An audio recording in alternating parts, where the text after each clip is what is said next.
সুন্নতের গুরুত্ব ও মর্যাদা সম্পর্কে আল্লাহ রাসূল সাল্লাল্লাহু আলাইহি সাল্লাম বলেন, মান তামাসসাকা বিসুন্নতি ইনদা ফাসাদি উম্মতি ফালাহু আজরু মিয়াতিন শহীদ।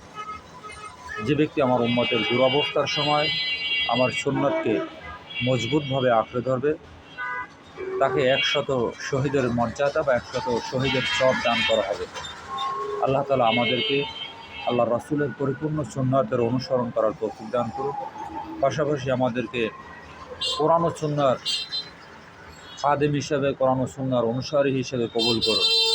কারণ আল্লাহ রাসূল সাল্লাল্লাহু আলাইহি সাল্লাম যে ভবিষ্যৎবাণী, যে উম্মতের দুরবস্থার কথা বলতেছেন, আমার মনে হচ্ছে সেই দুরবস্থা তার উম্মতের এখন চলতেছে। কারণ আমরা আস্তে আস্তে সুন্নাহ থেকে বেরিয়ে যাচ্ছি, সুন্নাহ থেকে দূরে সরে যাচ্ছি।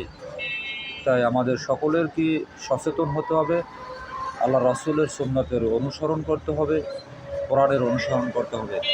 কোরআন এবং সুন্নাহর বাহিরে কোনো কল্যাণ নেই, কোরআন এবং সুন্নাহর ভিতরেই সকল কল্যাণ।